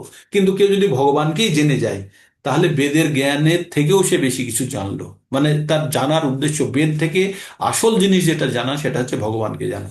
যদি বেদ থেকে কেউ ভগবানকে না জানতে পারে, তাহলে তার কাছে বেদ পড়া বৃথা, বাকি জিনিসগুলোর কোনো প্রয়োজন নেই, তাই না? একটা পেন্সিল আছে না, আপনাদের কাছে পেন্সিল থাকে, আমাদের আর লেড পেন্সিল যেগুলো থাকে, একটা সুন্দর পেন্সিল আছে, কিন্তু তার ভিতরে বার নেই, কাজ হবে সে পেন্সিলের? যতই সুন্দরভাবে শার্পেন করুন, বার নেই তার মধ্যে, যে লেড বারটা থাকে নেই, লেখা হবে? লেখা হবে না। তেমনি বেদের মধ্যে অনেক জিনিস আছে, ডেকোরেশনের অনেক কিছু আছে। পুষ্পিতাং বাক্য কিছুক্ষণ আগে বললাম না, ডেকোরেট করা অনেক কর্মকাণ্ডের কিছু আছে। তার মধ্যে আসল জিনিসটা হচ্ছে, সেখানে ভগবানের কথা উল্লেখ আছে। তাহলে বেদ থেকে আসল জিনিসটা যদি ভগবানকে কেউ না জানতে পারে, তাহলে বাকি জিনিসগুলো বৃথা। কেমন পেন্সিলের ডেকোরেশন যাই থাক, যদি পিছনের ভিতরে বার না থাকে, যেমন পেন্সিলটি অযোগ, কোনো কাজে লাগবে না। তো তেমনি বেদ পড়ে কেউ যদি ভগবানকে না জানতে পারে, তাহলে বেদ পড়া বৃথা। এবার বেদ যারা জানে তাদেরকে কি বলা হয়? বৈদান্তিক। হ্যাঁ, বেদকে যারা জানে তাদের। তাহলে ভগবানকে যে জেনে গেছে, সে অটোমেটিক বৈদান্তিক। তার মানে আপনারা যদি ভগবান সম্বন্ধে জ্ঞান অর্জন করে নিতে পারেন, তাহলে বেদ পড়ে যেটা যেটা জানতেন, সেটি সমস্তভাবে আপনি জেনে গেলেন। তার মানে আপনিও বৈদান্তিক। ঠিক। তাই ভগবান এখানে এই উদাহরণ দিয়ে বলল, তার মানে যে যাগ যজ্ঞ আর যত কিছু আমরা আয়োজন করি, সেগুলো বেশিরভাগটাই আমাদের আত্মতুষ্টির জন্য, ইন্দ্রিয় ইন্দ্রিয় তৃপ্তির জন্য। প্রকৃত অর্থে যদি ভগবানের শরণাগতি লাভ করে কেউ যদি ভগবানের ভজনায় সাধনায় যদি যুক্ত থাকে, তাহলে তার জীবনের উদ্দেশ্য সাধিত। আর বেদে এই জ্ঞানই দেওয়া আছে। আর বেদ রচনা করেছে কে? ব্যাসদেব। ব্যাসদেবকে কি বলা হয়? ভগবানের শক্তাবেশ অবতার। এইবার এইবার খুব গুরুত্বপূর্ণ একটি শ্লোক পড়বো আমরা। এই শ্লোকটি হচ্ছে এই শ্লোকটি হচ্ছে এই ভগবদ গীতা মানেই এই শ্লোকটি বারবার আমাদের কাছে চলে আসে। কি শ্লোকটি মুখস্থ করবেন? হ্যাঁ, কর্মণ্যবাধিকারাস্তে মা ফলেষু কদাচন মা কর্মফল হেতুর্ভুর্মা তে সঙ্গোস্তু কর্মণি। কর্মণ্যবাধিকারস্তে মা ফলেষু কদাচন মা কর্মফল হেতুর্ভুর্মা তে সঙ্গোস্তি কর্মণি। কি বলছে? কর্মেণ্য বা অধিকার আসতে, এটা চারটে অংশে ভাগ করা হয়েছে এই শ্লোকটিকে। কর্মেণ্য বা অধিকার আসতে মানে বা অধিকার যেটা পড়ছি সেটা অধিকার, আসতে মানে আছে। তো কর্মের অধিকার আছে। আমাদের কর্মের অধিকার আছে। মা মানে হচ্ছে না, ফলেষু মানে ফলের, কদাচন মানে ফলের কোনো অধিকার নেই। তার মানে আমাদের কর্মের অধিকার আছে, ফলের অধিকার নেই, কারণ ফলটি আরো অন্যান্য বিষয়ের সঙ্গে যুক্ত। তাই এখানে সরাসরি ভগবান বলছে তোমার কর্মে অধিকার আছে, বা ফলের পুরে তোমার সম্পূর্ণরূপে অধিকার নেই। মা কর্মফল হেতুর ভূর্মা, নিজেকে কখনো কর্মের ফলের কারণ হিসাবে জানবে না। যে আমি কর্মের ফল, কেমন কর্মের ফল? আমি গাছটি লাগিয়েছি তাই গাছে ফল দিচ্ছে। এই যে গাছের ফলটা দেখে আমি যদি ভাবি আমার প্রচেষ্টার সঙ্গে যুক্ত করি, তাহলে ভুল হবে। গাছটি আমি লাগিয়েছি বটে, কিন্তু জমি, সার, আকাশ, বাতাস, পরিবেশ সব কিন্তু প্রকৃতি থেকে নেওয়া। তার মানে শুধুমাত্র আমার প্রচেষ্টাতেই গাছটা তৈরি হয়নি, আমার প্রচেষ্টা সমগ্র প্রচেষ্টার মধ্যে একটি অংশ মাত্র। তাই আমার সম্পূর্ণরূপে ক্লেম নেওয়াটা আমি যোগ্য নয়। তাই বলছে মা মা কর্মফল হেতুর ভূর্মা, নিজেকে কখনো কর্মফলের কারণ ভেবো না। না মাতে সঙ্গস্থ কর্মণি, মা মানে না, তে মানে এমনটা যেন না হয়, সঙ্গস্থ কর্মণি আবার কর্ম করার যেন ইচ্ছাটাও নষ্ট না হয়ে যায়। তাহলে চারটে অংশে ভাগ দেখলাম এই শ্লোকটি। কি? কর্ম করার অধিকার আছে। দুই, কি? কর্ম কর্মের ফলের প্রতি আমার সম্পূর্ণ অধিকার নেই, বা ফল আমার পুরে সম্পূর্ণভাবে নির্ভরশীল নেই। তিন, 3 নম্বর অংশটা কি হচ্ছে? যে আমি যেন নিজেকে কর্মের ফলের কারণ হিসাবে না ভাবি, আমি যেন না ভাবি যে আমার জন্য এটা হয়েছে, এটা যেন আমি না ভাবি। আর চার হচ্ছে যে এমন যেন না হয় যেহেতু আমি ফলের আশা করছি না বা ফলটা আমার সঙ্গে যুক্ত করছি না, তাহলে যেন কাজ করার ইচ্ছাটা যেন নষ্ট না হয়ে যায়। তো এইভাবে চারটে ভাগে ভাগ করা হয়েছে এটিকে। তো আমাদের 3 ধরনের শাস্ত্র নির্ধারিত কর্তব্যসমূহ: বিকর্ম, খেয়াল খুশি মতো কর্ম, আর নৈষ্কর্ম। কর্তব্য হচ্ছে 3টে গুণের দ্বারা আবদ্ধ অবস্থায় জাগতিক কর্ম। বিকর্ম হচ্ছে কর্তৃপক্ষ অথবা শাস্ত্র গুরুদেবের অনুমোদিত ব্যতীত কর্ম, কর্তব্য সম্পাদন করাকে বলা হয়। আচ্ছা, এবং কর্তব্য সম্পাদন না করাকে বলা হয় নৈষ্কর্ম। ভগবান অর্জুনকে নৈষ্কর্ম অবলম্বন না করে কর্মফলের প্রতি নিরাসক্ত হয়ে কর্তব্য পালন করা জন্য, মানুষ যখন কর্মফলের প্রত্যাশা ত্যাগ করে সে কার্যে কারণে আবদ্ধ হয়ে পড়ে। যখন মানুষ তার কর্মফলের প্রত্যাশা করে তখন সে কার্য কারণে আবদ্ধ হয়ে পড়ে। এইভাবেই কর্মের ফলস্বরূপ সে দুঃখ অথবা সুখ ভোগ করে। কারণ আমরা যখনই কোনো কর্মের ফলের দিকে আমরা আসক্ত হয়ে থাকব, তখনই আমাদের দুঃখ বা সুখ হয়। এইটি আবার আমরা 13 নম্বর অধ্যায়ের 21 নম্বর শ্লোকে পড়ব। কার্য কারণ কর্তৃত্বে হেতুর প্রকৃতির উচ্চতে পুরুষ মানুষ সুখ দুঃখ নাম পুরুষ হেতুর উচ্চতে। তো এটা আমরা আবার 21 নম্বরে গিয়ে পড়বো, 13 নম্বর অধ্যায়। এই শ্লোকের যে মানুষ কেন কষ্ট ভোগ করে, হ্যাঁ, তারপরে বলছে, এবার বলছে আহ যোগস্থ কুরু কর্মণি সঙ্গম ত্যক্তা ধনঞ্জয় সিদ্ধে অসিদ্ধ সমভূতা সমত্বং যোগ উচ্চতে। এবার যোগ কাকে বলে সেটা বলছে। যোগ কাকে বলছে? যোগস্থ কুরু কর্মণি সঙ্গম ত্যক্তা ধনঞ্জয়, হে ধনঞ্জয়, কর্মফলের কামনা পরিত্যাগ পূর্বক ভক্তিযোগে স্থিত হয়ে স্বধর্ম বিহিত কর্ম আচরণ করো। কর্মের সিদ্ধি এবং অসিদ্ধি সম্বন্ধে সম্বন্ধে যে সমবুদ্ধি তাকে যোগ বলা হয়। সমবুদ্ধি মানে একই অবস্থায় থাকে। কখন? কর্মের ফল আমার ফেভারে আসলেও আমার কিছু যায় আসে না, আমার এগেনস্টে গেলেও কিছু যায় আসে না। তাই বলছে সিদ্ধ অসিদ্ধ মানে পজিটিভ অথবা নেগেটিভ, সমভূত্তা মানে একই অবস্থায় থাকে, সমত্বং এই সমভূত্তা অবস্থায়, এই অবস্থাকে বলছে যোগ। যোগস্থ কুরু কর্মাণি, যোগের ফলে এমন যোগ তাকেই বলছে যে কর্মের ফলে যে ফলটা হচ্ছে সেই ফলটাকে ত্যাগ করে, যোগস্থ কুরু কর্মাণি সঙ্গম ত্বক্তা ধনঞ্জয়। সঙ্গম মানে ফলের আশা বা ফলের সঙ্গে আসক্তি রহিত ভাবে যে কর্ম করছে সেটি, আর সেটি কিভাবে কর্ম করছে, আর সিদ্ধ অসিদ্ধ, ফল পজিটিভ হলেও তাতে তার কিছু যায় আসে না, নেগেটিভ হলেও কিছু যায় আসে না, এই অবস্থাকে বলছে সম সমভূত্তা মানে সমত্বং, সেই দুটো অবস্থাতে একই রকম যে থাকছে তাকে বলছে সমবুদ্ধি। তো এই সমবুদ্ধি সম্বন্ধে আমরা এবার পড়তে থাকবো 54 নম্বর থেকে একদম 72 নম্বর শ্লোক পর্যন্ত। এই সমবুদ্ধি বা স্থিতপ্রজ্ঞ অবস্থা সম্বন্ধে বিশদ আলোচনা করব। তো আজকে এই পর্যন্ত থাকবে, আমাদের 48 নম্বর পর্যন্ত আমরা 4-5টা শ্লোক পড়েছি, এভাবেই 5টা-6টা শ্লোক পড়ে চলবো। আপনারা ধীরে ধীরে ছোট ছোট করে, একদিনে সব বলে দিলে আপনাদেরও বা মাথায় থেকে ছিটকে যাবে, আর পুরো জাম্বল হয়ে যাবে না, আমরা ছোট ছোট করে বোঝার চেষ্টা একদম করি। তাই। তো আশা করি মাথায় আপনাদের ভালো লাগছে এবং বুঝতে পারছেন। কারো কোনো প্রশ্ন আজকের টপিক সম্বন্ধে আনমিউট করে বলতে পারেন, কোনো অসুবিধা নেই। হরে কৃষ্ণা। 34 বেশ। হিট। আপনাদের হরে কারো কৃষ্ণ। কোনো প্রশ্ন, এই বুঝতে কোনো জায়গায় অসুবিধা হচ্ছে, যদি কোন জায়গাটা আজকে বুঝতে পারলেন না, আজকের মধ্যে কি নতুনত্ব দেখলেন, কোনো হরে কৃষ্ণ। প্রশ্ন প্রশ্ন যদি করে কেউ করুক, প্রশ্নের পরে আমার একটা কথা বলার আছে, সেটা পরে বলবো। প্রশ্ন হয়ে যাক, প্রশ্ন সেশন যদি কেউ কিছু জানতে চায়। প্রভু, আমার একটা কোশ্চেন ছিল। বলুন প্রভু। এই যে আপনি বললেন যে ওই আমাদের শরীরের তিনটে লেয়ার, সবার যেটা প্রথমেই আলোচনা করলেন, স্থূল হ্যাঁ, শরীর আর সূক্ষ্ম শরীর, আর হ্যাঁ, একটা হচ্ছে আত্মা। হ্যাঁ। ওইটার একটু বলবেন?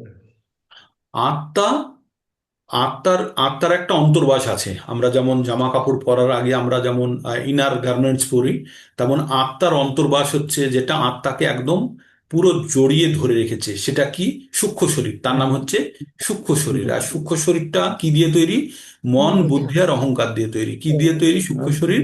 মন, বুদ্ধি আর অহংকার দিয়ে তৈরি। হ্যাঁ, এটা হচ্ছে সূক্ষ্ম শরীর। তাহলে আত্মার আমাদের কি শরীর আছে?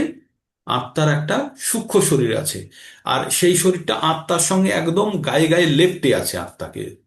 আর এই সূক্ষ্ম আচ্ছা, আচ্ছা, শরীরের বাইরে আবার আর একটা বাস আছে, আর একটা শরীর আছে, সেটিকে বলছে আমাদের বাহ্যিক শরীর বা স্থূল শরীর। আর এই স্থূল শরীরটা কি? মাটি, জল, অগ্নি, বায়ু, আকাশ দিয়ে তৈরি। যেটা আমরা দেখতে পাচ্ছি তারপরে সেটা হচ্ছে আত্মা স্থূল আমাদের কোন? শরীর। আমরা বলছি যেটা আত্মা দেখতে তাহলে পাই আমাদের সেটা হচ্ছে স্থূল শরীর, আত্মা আমাদের কোন? ঠিক আর আছে, তার ঠিক আছে, ভিতরে বেশ, যেটা বেশ। আছে সেটা হচ্ছে সূক্ষ্ম শরীর। হুম। আর সূক্ষ্ম শরীর আত্মার সঙ্গে যোগাযোগ করতে পারে, সূক্ষ্ম শরীর আত্মার সঙ্গে যোগাযোগ করতে পারে, আবার স্থূল শরীরের সঙ্গেও যোগাযোগ করতে পারে, মাঝখানে আছে। আর আত্মা কখনো বাহ্যিক জগতের সঙ্গে সরাসরি যোগাযোগ করতে পারে না, তার জন্য একটা আচ্ছা, আচ্ছা, সূক্ষ্ম শরীর আগে। আর এই সূক্ষ্ম শরীর আবার স্থূল শরীরের সঙ্গে যোগাযোগ করে, আর স্থূল শরীর ইন্দ্রিয়ের মাধ্যমে বাহির জগতের সঙ্গে যোগাযোগ করে। বোঝা গেল? ঠিক, ঠিক আছে প্রভু, ঠিক আছে, ঠিক আপনি আছে। একটি ঘরের মধ্যে আছেন, ঘর থেকে প্রথমে বারান্দা, তারপরে বাইরে বেরোবেন।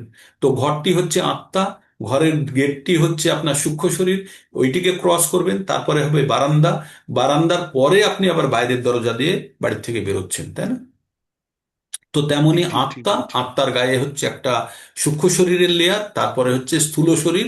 আর এই স্থূল শরীর দিয়ে আত্মা, সূক্ষ্ম শরীর, স্থূল শরীর দিয়ে আবার প্রকৃতির সঙ্গে যোগাযোগ করছে। তাহলে প্রকৃতির সঙ্গে আমরা যখন যোগাযোগ করি, আপনাদের সঙ্গে আমি যখন যোগাযোগ করছি, তখন আমি মুখ দিয়ে কথা বলছি, আবার আমি চোখ দিয়ে এবং কান দিয়ে দেখছি এবং শুনছি, তারপরে আমাদের আবার মনের কাছে যাচ্ছে, মন বুদ্ধিকে, বুদ্ধি আবার আত্মাকে বোঝাচ্ছে।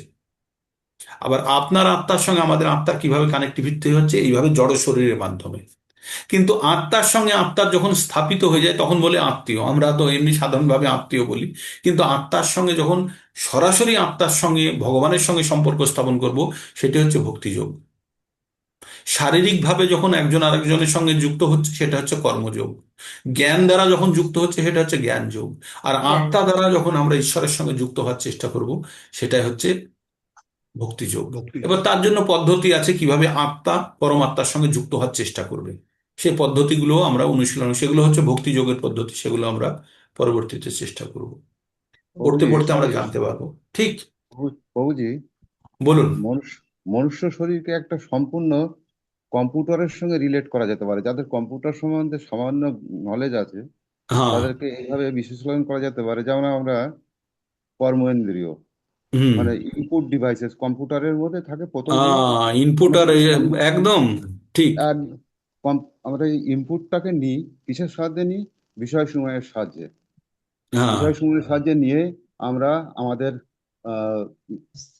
প্রসেসিং ইউনিটের মধ্যে যেমন আমরা প্রসেস হয়, প্রসেসিং ইউনিটের মধ্যেও কতগুলো ভাগ আছে, যেমন কন্ট্রোল ইউনিট, প্রসেসিং হুম। ইউনিট, যেটার মধ্যে এলইউ আছে, যেটা বলে অ্যারিথমেটিক লজিক ইউনিট। হুম। এই প্রসেস করার পরে হুম। যে তথ্য আমরা সংগ্রহ করি, সেই তথ্য সংগ্রহ করার পরে, প্রসেস হুম। হওয়ার পরে সেটাকে আমরা জ্ঞান আউটপুট ডিভাইসে দিই। কর্মেন্দ্রিয়র মাধ্যমে সেটাকে বাইরে প্রকাশ করি। আউটপুট এটা ডিভাইস একদম দিয়ে হয়। আউটপুট ডিভাইসের মাধ্যমে। ফুল ফ্লেজ কম্পিউটার, আমাদের হিউম্যান বডি ইজ এ ফুল একদম ফ্লেজ একদম কম্পিউটার। একদম ইনপুট এইটা ডিভাইস এইটা হচ্ছে আমাদের, ইনপুট ডিভাইস হচ্ছে আমাদের জ্ঞানেন্দ্রিয়গুলো, আর আউটপুট ডিভাইস জ্ঞানেন্দ্রিয়গুলো। হচ্ছে আমাদের কর্মেন্দ্রিয়গুলো। আর জ্ঞানেন্দ্রিয়ের যে সমস্ত তথ্য আমরা সংগ্রহ করি সেগুলো বিষয়সমূহের সাহায্যে সংগ্রহ করি, করে হ্যাঁ। সেটাকে প্রসেস করি, প্রসেস করার পরে বিচার করা হয়, এবং হ্যাঁ, তার আউটপুটটা যখন আমরা দিই তখন আমরা আহ, কর্ম ইন্দ্রিয়ের মাধ্যমে সেটা বাইরে একদম আউটপুট ডিভাইস হিসাবে প্রকাশ করি। সুতরাং হিউম্যান একদম বডি একদম। Is a full ফ্লেজ computer. হ্যাঁ, তো হিউম্যান এবার বডি ইজ এ কম্পিউটারটা এবার মানুষ দেখে তৈরি হয়েছে। মানুষ দেখে তৈরি কম্পিউটার হয়। দেখে মানুষ তৈরি হয়নি, হ্যাঁ, মানুষের অবস্থিতি দেখে কম্পিউটারটাকে এইভাবে বানানো হয়েছে, তাই না? সেই তো জন্যই বলা হয়েছে জিসকি রচনা ইতনি সুন্দর ও কিতনা সুন্দর হোগা। বাস, তো যে আমাদেরকে তৈরি করেছে সে কত সুন্দর, তাই না? হ্যাঁ, তার মানে আমাদের যে এই বুদ্ধিটা দিয়েছে সে কত বুদ্ধি রাখে। কত মানুষ বুদ্ধি রাখে। আমাদের শরীরের যদি পুরো বিজ্ঞান ভিত্তিক আমাদের শরীর, আমরা যখন ফিজিক্স দিয়ে অ্যানালাইসিস করি না শরীরের, আপনারা দেখবেন আমাদের খাওয়ার জন্য কটা জায়গা আছে, মুখ দিয়ে খায়, কিন্তু আর একটা স্ট্যান্ড বাই বানানো আছে, নাক, নাক দিয়েও খাওয়া যেতে পারে। আবার গলার কাছে গিয়ে দুটো, প্রথমে তো এক জায়গায় গেল, গিয়ে আবার আলাদা হয়ে যাচ্ছে। এই যে হ্যাঁ, দুটো জিনিস যাওয়াকে বলে মাল্টিপ্লেক্সিং, আবার পেছনেও আলাদা হয়ে যাওয়াকে বলে ডিমাল্টিপ্লেক্সিং। তো এগুলো আমরা পেছনে সব ব্যবহার করি এই টেকনিক্যালি টেলিকম বা বিভিন্ন জগতে আমরা মাল্টিপ্লেক্সিং ডিমাল্টিপ্লেক্সিং, এই শরীর থেকে নিয়ে একটা অঙ্গের বিভিন্ন রকমের ব্যবহার, একটা অঙ্গের বিভিন্ন রকমের ব্যবহার আমরা মাল্টিপল ইউজেস, এটা এই শরীর থেকে দেখেই মানুষ ব্যবহারিক প্রয়োগে এনেছে। ঠিক আছে, খুব সুন্দর আপনাদের এই উপলব্ধিগুলোই ইফেক্টিভ। যারা হরে কম্পিউটার, হরে বলুন কৃষ্ণ। বলুন বলুন। এই সম্বন্ধে আমি কিছুটা অ্যাড করব, যেটা সূক্ষ্ম শরীর নিয়ে, মন বুদ্ধি অহংকার নিয়ে যেটা আমরা ঘুরে বেড়াই, হ্যাঁ বলুন। আত্মা ঘুরে বেড়াই। ভূত প্রেতে যদি বিশ্বাস করেন, ভূত প্রেত বিশ্বাস করেন কেউ? অতৃপ্ত আত্মা সম্বন্ধে বিশ্বাস করেন? এই যে অতৃপ্ত আত্মা যাদের গতি হয় না, যারা ঘুরে বেড়ায়, তারা কিন্তু, আমার কিন্তু অভিজ্ঞতা আছে, যারা ঘুরে বেড়ায়, যে আত্মা ঘুরে বেড়ায় মন বুদ্ধি অহংকার নিয়ে, তারা কিন্তু এই এই ভূত প্রেতের মধ্যে থাকে, কিন্তু তারা অনেক সময় দেখা যায় না, শোনা যায় আগে, এখন এখন অবশ্য খুব কমই শোনা যায়, কিন্তু আগে ছিল। এটা আমার অভিজ্ঞতা আছে। এই যে অতৃপ্ত আত্মা না, সেই মন বুদ্ধি অহংকার, যে গতি হয় না যে আত্মার, সে আত্মা তার কিন্তু মানে প্রভু যেটা বলছে, আমি এবার বলি, আপনি যেটা বলছেন সেটা হচ্ছে আত্মা আছে, আত্মার একটা সূক্ষ্ম শরীর আছে, সেই সূক্ষ্ম শরীর কি করছে, ঘুরে বেড়াচ্ছে, যেহেতু তার ভৌতিক শরীর নয়, নেই, তাই দেখা যাচ্ছে না, কিন্তু তার সব অনুভূতিগুলো আছে, অনুভূতি, সে বুঝতে পারে সবকিছু, কিন্তু সে প্রকাশ করতে পারে না, কারণ তার কাছে সেই ইন্দ্রিয় সমূহ নেই। যেমন আমরা একটা একদম এই ভূত প্রেতের এক্সাম্পল দিলেন, তো এটা আমাদের প্রত্যেকের ক্ষেত্রে কিভাবে অ্যাপ্লিকেবল, আমরা যখন ঘুমিয়ে থাকি, তখন পেছনে স্বপ্নে, যখন আমরা ঘুমিয়ে থাকি, স্বপ্নে কি দেখি, আমি খুব দৌড়চ্ছি, তাই না? কিন্তু প্রকৃত অর্থে আমি কিন্তু শুয়ে আছি বিছানায়, দৌড়চ্ছি না, কিন্তু আপনার শরীর হাঁপিয়ে উঠবে কখনো। তারপরে তারপরে কি হবে, আপনি তখন, আপনি দেখছেন, স্বপ্নের মধ্যে দেখছেন, তখন তো আপনার চোখ বন্ধ, দেখছেন কিভাবে, তখন আপনার সূক্ষ্ম শরীরটা পুরো অ্যাক্টিভ হয়ে আছে। তার মানে আত্মা যখন সূক্ষ্ম শরীর দ্বারা সমস্ত কিছু দেখতে পারে, বুঝতে পারে, সব কিছু করতে পারে, কিন্তু বোঝাতে পারে না। এই যে বোঝানোর জন্য যে প্রিন্টার নেই, বোঝানোর জন্য ডিসপ্লে নেই, কম্পিউটারের যদি ডিসপ্লেটা খুলে দিই তার মানে এই নেই যে কম্পিউটার বন্ধ হয়ে গেছে, কম্পিউটার চলছে, কিন্তু কি চলছে দেখা যাচ্ছে না, তাই না, আমরা দেখতে পাচ্ছি না। তো তেমনি প্রভু যেটা বললেন যে ভূত প্রেত তাদের আত্মা আছে, তাদের কাছে সূক্ষ্ম শরীর আছে, কিন্তু যেহেতু তাদের কাছে স্থূল শরীর নেই, তাই আমরা তাদেরকে দেখতে পাচ্ছি না, কিন্তু তারা সমস্ত ধরনের অনুভূতিগুলো পাচ্ছে, কিন্তু ব্যক্ত করতে পারছে না। তারা বিভিন্ন বিভিন্ন ভাবে সেগুলো ব্যক্ত করার চেষ্টা করে। তো তাই আমরা যখন আমরা একটা শরীর ছেড়ে অন্য শরীরে যাই বা আমাদের দেহান্তর ঘটে, তখন আমরা এই সূক্ষ্ম শরীরটা নিয়ে চলে যাই, যেটা জি, মন, বুদ্ধি আর অহংকার। আর প্রভু একটু আগে কম্পিউটারের সঙ্গে বলছিল এই অহংকার জিনিসটা হচ্ছে ডেটাবেস বা হার্ড ডিস্ক। এতে সমস্ত তথ্য লুকায়িত থাকে। আর এইটার সঙ্গে কম্পেয়ার করে কে? আমাদের সিপিইউ। হ্যাঁ, যে সিপিইউ যে আছে সে ক্যালকুলেট কন্ট্রোল করে করছি। কি নিয়ে, বাইরেকার তথ্য নিয়ে সে নিজের কাছে যে ডেটাবেস আছে সেটার সঙ্গে ক্যালকুলেট করে একটা ডিসিশন দেয়। সেটাই হচ্ছে ইন্টেলিজেন্স। আজকের দিনে আর্টিফিশিয়াল ইন্টেলিজেন্স কি? আর্টিফিশিয়াল ইন্টেলিজেন্স মানে এটাই যে আমার কাছে তথ্য ভান্ডারে অনেক। আচ্ছা, জ্ঞান আর বুদ্ধির মধ্যে পার্থক্য আপনারা জেনেছেন। জ্ঞান মানে হচ্ছে যে কোনো ইনফরমেশন, আর বুদ্ধি মানে সেই ইনফরমেশনকে ঠিক কাজে লাগানোটাকে বুদ্ধি বলে। নলেজ অ্যান্ড ইন্টেলিজেন্স দুটো আলাদা জিনিস, কিন্তু ইন্টেলিজেন্স ডিপেন্ড করে নলেজের উপরে। তাই কম্পিউটার কি করে? কম্পিউটারের কাছে যে তথ্য আছে সেই তথ্যকে বিশ্লেষণ করে আমাদেরকে একটা দেখিয়ে দেয়। আর্টিফিশিয়াল ইন্টেলিজেন্স কি করছে? খুব হাই স্পিড প্রসেসর, তার কাছে বিশাল ডেটাবেস আছে, সেইখান থেকে জিনিস তুলে আমাদের সামনে দিয়ে দিচ্ছে। এটাই হচ্ছে আর্টিফিশিয়াল ইন্টেলিজেন্স। আজকের দিনে খুব চলছে না, AI AI AI, chat GPT, তো এইসবই। তো তো প্রভুজি, বলুন। বলছিলাম সূক্ষ্ম শরীর কি দেখতে পায়? না। হ্যাঁ, ওরা সবকিছু অনুভব করতে পারে, সবকিছু অনুভব করতে পারে, কিন্তু প্রকাশ করতে পারে না। বলছি ওরা কি দেখতে পায়? হ্যাঁ, দেখতে পায়, দেখতে পায়। আপনি চোখ বন্ধ করে রাত্রে যখন স্বপ্ন দেখেন, দেখতে পান না? পান না? দেখতে পান তো? হ্যাঁ, পায়। হ্যাঁ, ওই রকমই দেখে ওরা। ভাই, দেখতে পান কিন্তু আপনি তাকে দেখতে পাবেন না, সে না, আপনাকে আমরা দেখতে দেখতে পাবো না, বা ও ব্যক্তও করতে পারবে না। হ্যাঁ। অবচেতন অবস্থা। হ্যাঁ, আমাদের অবচেতন অবস্থায় যে আমরা স্বপ্নগুলো দেখি, তখন আমরা কিন্তু সমস্ত ধরনের অনুভূতি থাকে, কিন্তু বাহ্যিক রূপে আমাদের শরীর নিষ্ক্রিয় থাকে, তবু আমরা সম্পূর্ণরূপে দেখতে পাই। ঠিক আছে, তাহলে এখানে আজকে বিরাম নেওয়া যাক। একদম ঠিক। ইন্টারেস্টিং এরিয়ায় ঢুকেছে কিন্তু সাবজেক্ট। ভীষণ ভীষণ। তো আপনারা সঙ্গে থাকুন, ক্যামেরা অন করলে পারেন, যারা যদি ক্যামেরা অন করতে চান কেউ। অ্যাটেন্ডেন্স হয়ে যাক। আজকে 35 জন পর্যন্ত একসময় পৌঁছেছিল, দেখে মনে হচ্ছে যে সবাই কম বেশি এবার জয়েন করছে। শীত একটু কম হয়েছে তো, তাই সকলের একটু ইচ্ছা হচ্ছে যে একটু শুনে দেখি। হ্যাঁ, হরে কৃষ্ণ। আপনারা আবার ভীষণ কালকে জয়েন ইন্টারেস্টিং। করবেন। হুম, এই ইন্টারেস্টটা বানিয়ে রাখবেন, অ্যান্ড উইল ওভারকাম। একদম। We shall overcome someday. ঠিক আছে, অনেক ধন্যবাদ আপনাদেরকে। সারাদিন আপনাদের দিন কৃষ্ণ ভাবনা। হরে হরে কৃষ্ণ। কৃষ্ণ।